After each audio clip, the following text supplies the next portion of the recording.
चलिए welcome back जी। Net में problem की वजह से फिर इसको यहाँ पे डिस्कनेक्ट हो गया था। वापस हम जा रहे हैं जैसे प्रॉब्लम की तरफ। अच्छा जी, fix it shop owner estimates what it will cost in wages to assign each of the workers to each of the three products. ठीक है, सारी सिचुएशंस मैंने समझा दी है कि हमारा क्या रोल होगा। ठीक है, इसमें क्वेश्चन स्टेटमेंट क्या है। The cost are different because of the owner believe that each worker will differ in speed and skill on these wide to varied jobs.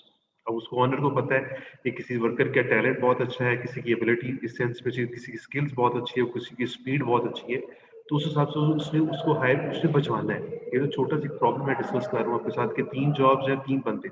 आपके पास बहुत ज्यादा बंदे भी हो सकते हैं, ठीक है, बहुत ज्यादा आपके पास जॉब्स हो सकते हैं, तो वो फिर कैसे हैंडल होंगे। ठीक है, तो हमारा रोल क्या होगा, अब उस पर हम जा रहे हैं। तो owner's objective is to assign the 3 products to the worker in a way that will result in the lowest total cost of the shop.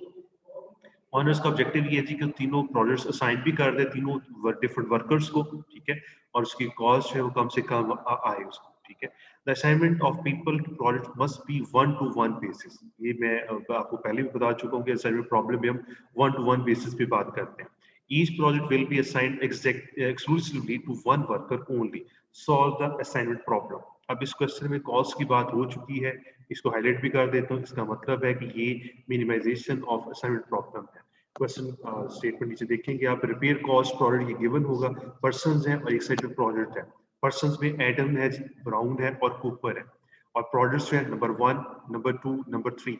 1 indicate कर रहा है, उसको मैंने बताया था कि रेडियो उसको ठीक करने के लिए, और सेकंड जो है वो आपके पास प्रोडक्ट वो टोस्टर मशीन को ठीक करना है, और नंबर 3 पे जो वो ब्रोकन कॉफी टेबल को ठीक करना है। ठीक है, जो 3 प्रोडक्ट्स आपके पास ऑलरेडी गिवन है, और 3 पर्सन है, एडम है, ब्राउन है और कूपर है। ठीक है, अब हमने करना क्या है, इस स्टेटमेंट और समझ लें।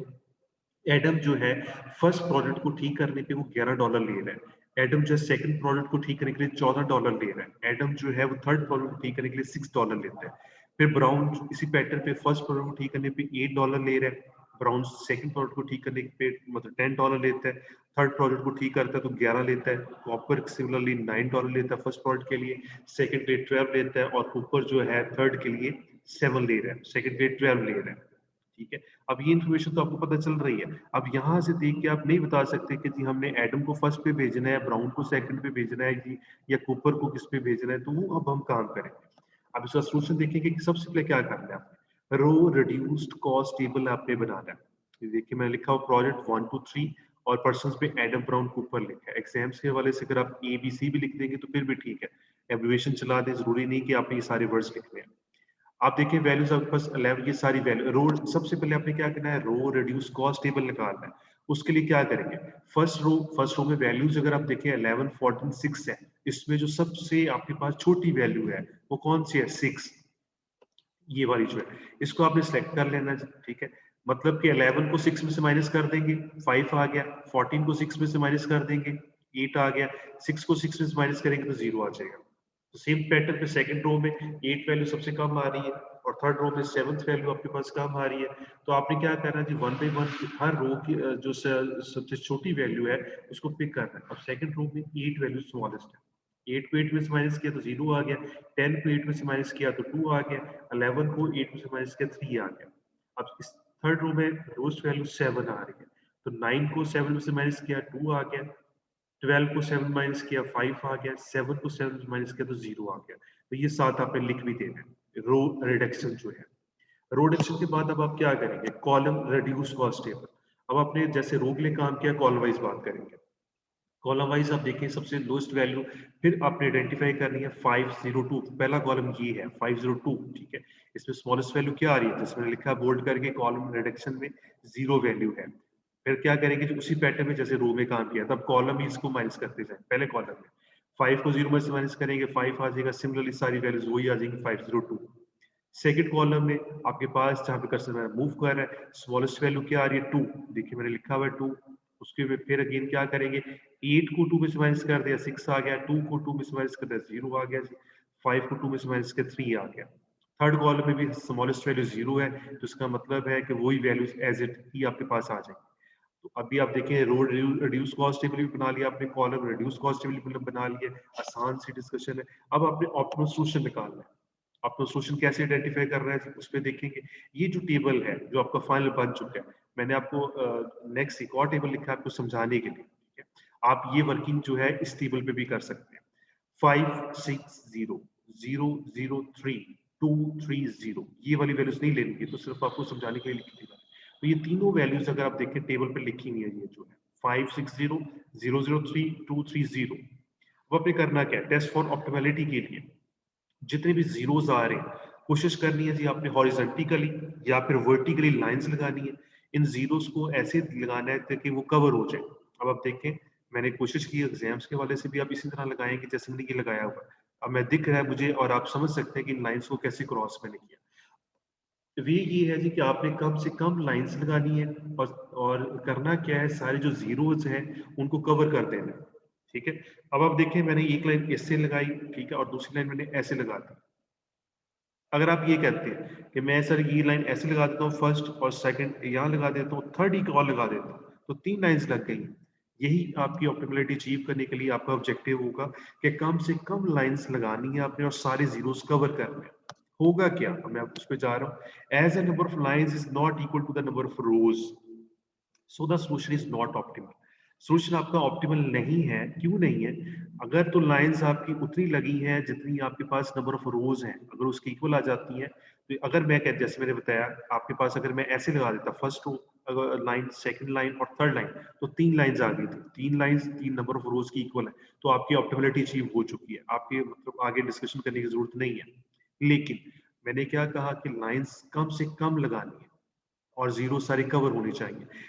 वही लिखा हुआ है, as a number of lines is not equal to the number of rows, so the solution is not optimal.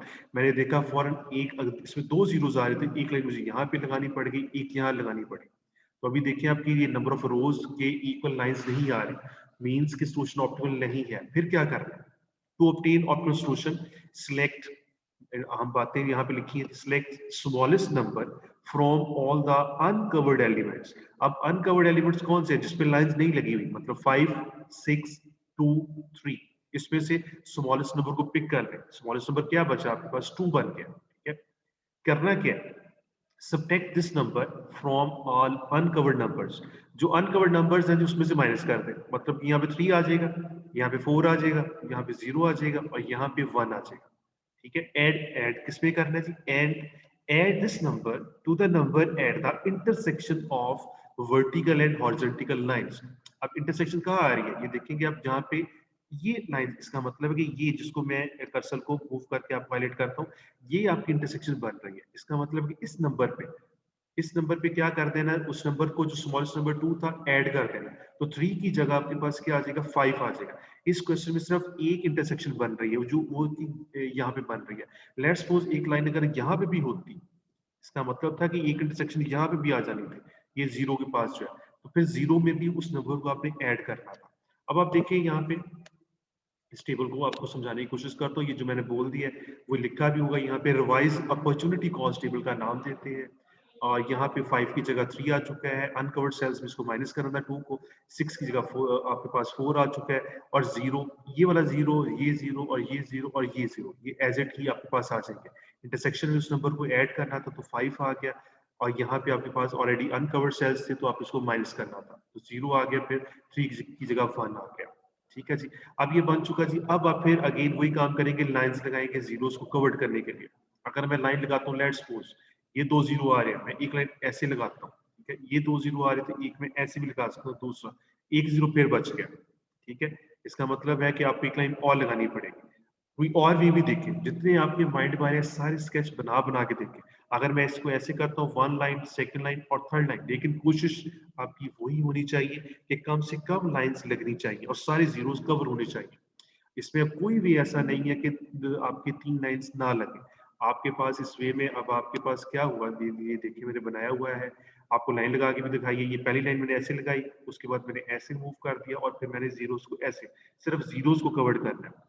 तो अब आप देख सकते हैं, test for optimality for revise opportunity cost tables में 3 लाइंस निकल चुकी हैं। आपने यही कहा था, as a number of lines is not equal, पहले कहा था, अब आप कह सकते हैं कि is equal to the number of rows, so the solution will be optimal. तो आपका सोल्यूशन जो है वो ऑप्टिमल निकल चुका है। अच्छा जी, अब आप ऑप्टिमल निकल चुका, तो अब आपने क्या करना है? अब आपने ये करना है जी कि अब आपने असाइन करना है कि एडम कौन सा काम करेगा, ब्राउन कौन सा करेगा और कूपर कौन सा करेगा। अब उस पे हम जाने लगे। ऑप्टिमलिटी अचीव हो चुकी है। The solution is optimal as the number of lines is equal to number of rows. अब फाइनल असाइनमेंट पे आ जाए। फाइनल असाइनमेंट में लिखने की जरूरत नहीं है, सिर्फ आपको समझाने के लिए मैंने वर्ड्स लिखे हैं, आप ताकि देख सकें। अब हमने असाइनमेंट असाइन करनी है कि एडम कौन सा काम करेगा, ब्राउन कौन सा करेगा और कूपर कौन सा करेगा। उसके लिए सुन लें। For the final assignment select a row और कॉलम। कहता है फाइनल असाइनमेंट के लिए आप एक रो सिलेक्ट कर लें या फिर एक कॉलम कर लें, आपकी मर्जी है। That contains only one zero. ऐसी रो और ऐसा कॉलम सिलेक्ट कर रहे हैं पूरे टेबल्स में से जहां पे एक जीरो आ रहा है। रो भी ले सकते हैं या कॉलम ले लें, ठीक है। And assignment can be made to that cell and then draw lines to the corresponding row and column. Continue the procedure until each person is assigned to one task. ठीक है। अब आप देखें, मैं अब आपको करके बताता हूँ आपको कि कौन सा बंदा क्या काम करेगा। अब आप नोट करें 340, आपकी पहली रो में एक जीरो आ रहा है। अगर आप कहते हैं जी कि 401, इस कॉलम को भी आप ले सकते हैं, एक कॉलम एक जीरो आ रहा है, ठीक है। और ये इस रो में दो जीरो आ रहे हैं, इस रो में दो जीरो आ रहे हैं, इस कॉलम में आपके पास दो जीरो आ रहे हैं, इस कॉलम में सिर्फ एक जीरो है, इस कॉलम में आपके पास दो जीरो है। इसका मतलब क्या हुआ, आप जो मर्जी ले लें, सबकी जो प्रोजेक्ट होगा, असाइनमेंट्स निकलेंगी, सबकी सेम निकलेंगी। जिस मर्जी रो को पकड़ ले, जिस मर्जी कॉलम को आप मतलब आप सेलेक्ट कर सकते हैं। अब मैंने क्या किया जी, फर्स्ट रो को मैंने ले लिया क्योंकि एक जीरो आ रहा था। जब एक जीरो आ रहा था तो आपने क्या करना है एग्जाम्स में भी, इस लाइन को क्रॉस कर देना। इस लाइन को भी क्रॉस कर देंगे, रो खत्म हो गई और कॉलम भी साथ ऑटोमेटिकली आपने खत्म कर देना, ठीक है। मतलब कि मैंने पहली रो को सिलेक्ट किया जिसमें एक जीरो आ रहा था, तो एक लाइन मैंने इधर लगा दी और उसी लाइन को मैंने आगे कंटिन्यू कर दिया। हॉरिजॉन्टली और वर्टिकली आपने मूव कर दिया। अब यहाँ पे कंफर्म हो गया कि एडम जो है कौन सा काम करेगा, नंबर थर्ड काम करेगा, ठीक है। ये डिटेल से आपको टेबल बना के दिया हुआ जी मैंने। आप एग्जाम में सिर्फ एक टेबल यहाँ पे बना लेंगे तो सारी काम आपका कंप्लीट हो जाएगा। आपको समझाने के लिए ये मैंने डिटेल में डिस्कस किया हुआ है यहाँ पे। अब आप बता सकते हैं कि एडम जो है क्या काम करेगा जहां पे रो और column at a time cancellation हो रही है। आप समझ सकते हैं कि यहाँ पे एडम जो है, अगर आप ये देखें कि थर्ड काम की तरफ रो और कॉलम कैंसिलेशन हो चुकी है, तो इसका मतलब क्या हुआ कि Adam Adams to project three, मतलब कि एडम जो है थ्री नंबर जो प्रोजेक्ट है, जो कॉफी ब्रोकन टेबल जो था, उसको वो मतलब प्रोजेक्ट पे काम करेगा। अब लेट्स सपोज जो बच गई है वैल्यूज, क्या बच गई है, जीरो जीरो और जीरो वन, उसी पैटर्न पे। इस रो में देखें तो एक जीरो है, अब इसको इग्नोर कर देना, ये वैल्यूज खत्म हो चुकी है। इस कॉलम में भी देखें तो अगेन जीरो वन, इसका मतलब ये भी ले सकते हैं आप, ठीक है। इस रो को नहीं ले सकते क्योंकि ब्राउन में दो जीरो आ रहे हैं और इस दो में इस फर्स्ट कॉलम में भी आपके पास दो जीरो है, ठीक है। अब क्या किया, कॉपर, अगर मैं ये कहता हूँ लेट्स सपोज मैंने ये रो ले ली, नंबर थर्ड जो है, इस ये लाइन इधर लग जाएगी और ये सिमिलरली इस तरह लग जाएगी। अब आप नोट्सों पे देखें, ये लाइन यहाँ पे ड्रॉ मैंने यहाँ पे की है और साथ ही मैंने कॉलम को भी कंसेशन कर दिया, ठीक है। इसका मतलब क्या हुआ कि कूपर जो है कहाँ पे रो और कॉलम इकट्ठे मिल रहे हैं, इस काम पे मिल रहे हैं। इसका मतलब है कि कूपर जो है फर्स्ट प्रोजेक्ट पे काम करेगा। अब अंडरस्टूड बात है, सिर्फ एक जीरो बच गया। बाय डिफॉल्ट जो है ब्राउन जो है, अगर आप लाइन ऐसे लगा देंगे या लाइन ऐसे लगा दें तो ब्राउन का मतलब होगा कि वो सेकंड जॉब करेगा, ठीक है। तो देखिए लाइन मैंने ऐसे ड्रॉ कर दी है। आप, मैंने बोला कि आप ऐसे भी लगा सकते हैं। अब आपने कॉस्ट निकालनी है तो आप समझ सकते हैं, जैसे भी हमने कहा कि एडम जो है प्रोडक्ट थ्री करेगा, तो आपके पास क्वेश्चन पे आ जाए, जो आपके पास ऑलरेडी क्वेश्चन की स्टेटमेंट थी। एडम थर्ड जॉब करने में कितने पैसे लेता है, $6 लेता है। इसका मतलब कि $6 है, वो नोट करेंगे यहाँ पे, स्क्रीन शेयर मैंने की हुई है, आपको वापस क्यों बताने के लिए कि एडम्स जो है प्रोडक्ट करेगा थ्री, उस पर कॉस्ट कितनी लगेगी, 6 लगेगी। और अभी आपने कहा कि ब्राउन जो है वो सेकंड काम करेगा और कूपर फर्स्ट करेगा। ब्राउन सेकंड करेगा तो आप नोट करेंगे, ब्राउन सेकंड काम करने पे कितने पैसे लेता है, $10, और कूपर फर्स्ट पे कितने लेता है, $9। तो आपने यही मैंने यहाँ पे लिखे हुए आपको समझाने के लिए। और आप लिखेंगे एग्जाम्स में भी, एडम सेकंड जॉब करेगा और जो है, सॉरी यहाँ पे एडम वर्ड लिख हो गया, इसको आप चेंज कर देंगे, ठीक है। हमने अभी कहा था कि एडम थर्ड पे जाएगा और ब्राउन सेकंड पे जाएगा, तो यहाँ पे एक्चुअली एडम नहीं है, यहाँ पे ब्राउन वर्ड है, ठीक है। और यहाँ पे भी एडम नहीं है, यहाँ पे कूपर है, ठीक है। उसके बाद आप इसको टोटल कर लेंगे तो टोटल कॉस्ट कितनी निकली, $25 जो है। अगर प्रोजेक्ट में ऑनर, अगर एडम को थर्ड प्रोजेक्ट में भेजता है, ब्राउन को सेकंड पे भेजता है और ऊपर जो को फर्स्ट पे भेजेगा, तो कम से कम जो है वो कॉस्ट पे करनी पड़ेगी और उसके सारे वर्किंग जो है, जॉब जो है वो कंप्लीट हो जाएंगी, ठीक है। ये था जी अपने पास जो है असाइनमेंट प्रॉब्लम को कैसे डील करते हैं, डिटेल से मैंने डिस्कस किया आपके साथ जो है। ठीक है जी। अब हम बात करेंगे ऑनवर्ड जो है कि अगर आपके पास अनबैलेंस असाइनमेंट प्रॉब्लम आ जाए, मतलब कि अगर मैं कहता हूँ कि 4 बंदे हैं और जॉब्स 3 हैं, तो फिर इसका मतलब है कि एक बंदे को वहाँ पे बिठाना पड़ेगा। हो सकता है कि 4 जॉब्स और बंदे 3 हों, तो फिर क्या करना पड़ेगा? एक टाइम पे 3 जॉब्स कंप्लीट कर लेंगे, चौथी जॉब के लिए फिर कुछ और करना पड़ेगा, ठीक है? उसको हम कहते हैं कि unbalance assignment problem. Unbalance assignment problem हो सकता है, जैसे मैंने भी कहा कि if the number of resources people is not equal to the number of activities. Activities क्या है? यहाँ पे टास्क होते हैं। Is an assignment problem, it is refer to an unbalance assignment problem. कुछ नहीं करना, सिर्फ लाइट सा एक काम करना पड़ेगा आपको। वो क्या है? The unbalance condition is removed. Unbalance को रिमूव कर सकते हैं, कहता है बाई एडिंग डमी टास्क। अगर आपके पास जो है 3 जॉब्स हैं, ठीक है, और बंदे 2 हैं, तो आप अपने अपने तौर पे क्वेश्चन को सॉल्व करने के लिए क्या करेंगे? एक फर्जी तौर पे एक और बंदा वहां पे लगा देंगे, ठीक है? If the number of task that need to be done exceeds the number of people, इसी पैटर्न पे अगर टास्क आपके पास ज्यादा है और पीपल जो काम है, तो आप क्या करेंगे? बंदा ऐड कर देंगे। अगर जॉब कम है तो आप जॉब को बढ़ा देंगे, ठीक है? The cost of all the elements of dummies and columns are set equal to 0। सबकी जगह 0 0 लगा दें, ठीक है? तो फिर क्या होगा? आपका क्वेश्चन सॉल्व हो जाएगा। वो डमी वेरिएबल जो है ऑटोमेटिकली आपके सोल्यूशन में रह जाएगा, ठीक है? अब इसको क्वेश्चन को एक और परफॉर्म करते हैं आपको बताने के लिए। Suppose the owner of a fixed IT shops realized that the fourth worker Davis is also available to work on one of the 3 received jobs, rush jobs। और 3 jobs कौन से जॉब से? ऑलरेडी मैंने पिछला क्वेश्चन आपसे perform किया। Radio machine था, वहां पे टोस्टर मशीन थी, और जो था कॉफी ब्रोकन टेबल था, ठीक है? एक डेविस भी आ गया। डेविस फर्स्ट प्रोजेक्ट पे $10 लेता है, सेकंड पे $13 लेता है, और थर्ड प्रोजेक्ट के लिए वो $8 लेता है।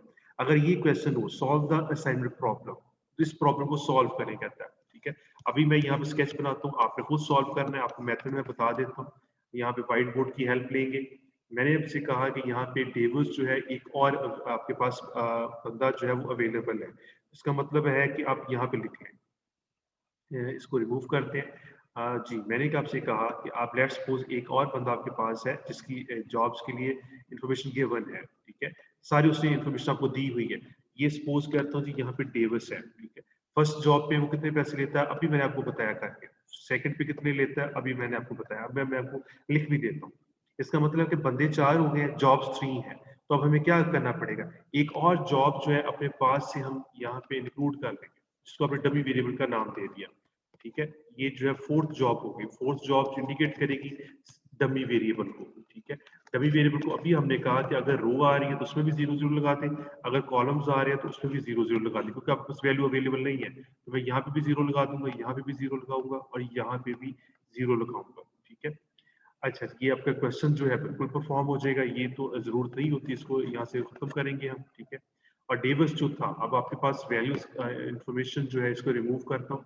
जो मैंने अभी क्वेश्चन में वो आपको पढ़ के बताया कि फर्स्ट जॉब पे डेविस जो है वो कितने पैसे लेता है जी? यहाँ पे मूव कर जाए, अपने क्वेश्चन पे आ जाए। $10 लेता है, और सेकंड पे 13 लेता है, और थर्ड पे 8 लेता है। 10 13 और 8 जो है वो आप इस पैटर्न लिख देंगे। दोबारा मैं स्केच बना देता हूँ। 10 13 और 8 मैंने बोला आपके पास, जो कि वो यहाँ पे ले रहा है डेविस जो है, ठीक है? ये अब ये आपने कहा यहाँ पे $10 लेता है, और दूसरे पे 13 ले रहा है, और तीसरे पे 8 ले रहा है, और ये नाम है जी डेविस का। आपने क्या करना है? जैसे मैंने बताया आपको कि एक आपने फोर्थ जॉब अपने पास से डिक्लेयर कर लेनी कि वो डमी है, उसमें 0 वैल्यू लगा दें, 0 लगा दें, और 0 लगा दें। अब आपका क्वेश्चन कंप्लीट हो गया, मतलब कि बैलेंस बन चुका है। बैलेंस क्वेश्चन है तो आप सॉल्व कर सकते हैं, कोई मसला नहीं है। सबसे पहले उसी पैटर्न के रो रिड्यूस कॉस्ट टेबल निकालें। तो सारी रोज में देखिए आपको निकालने की जरूरत नहीं है, एज इट जो है वही आ जाएगा, क्योंकि सब में मिनिमम वैल्यू 0 आ रही है। उसके बाद आप क्या करोगे? कॉलम रिड्यूस कॉस्ट टेबल निकालेंगे। कॉलम वाइज आपकी वैल्यूज अब इस तरह बनेंगी। सबसे स्मॉलेस्ट 8 आ जाएगा, इसमें आपके पास स्मॉलेस्ट क्या आएगा? 10 आ जाएगा, इसमें आपके पास जो है वो 7 आ जाएगा। फिर आप उस तरह लाइंस को क्रॉस करेंगे जीरो को कवर करने के लिए। ऑप्टिमलिटी अगर अचीव हो चुकी है तो ठीक है, अदरवाइज आप उसको रिवाइज कॉस्ट टेबल बनाएंगे। जैसे मैंने आपको बताया कि अनकवर्ड सेल्स हैं, तो जो स्मॉलेस्ट नंबर है उसको माइनस करते जाएं, और जो आपके पास इंटरसेक्शन पे नंबर आ रहा है उसमें आप उसको ऐड करना है। इस क्वेश्चन को जी आपने परफॉर्म कर लेना है। होपफुली अगर कोई प्रॉब्लम आएगा तो आप उससे शेयर करेंगे, ठीक है जी? अनबैलेंस यहाँ पे सिचुएशन मैंने डिस्कस की है कि अब आपने इसको कैसे परफॉर्म करना है, ठीक है? नेक्स्ट लेक्चर में हम बात करेंगे मैक्सिमाइजेशन ऑफ असाइनमेंट प्रॉब्लम जो है उसको आपने कैसे डील करना है। चलिए जी, बहुत सारा ख्याल रखिएगा। इंशाल्लाह अगले लेक्चर में मिलेंगे आपसे। अल्लाह हाफिज।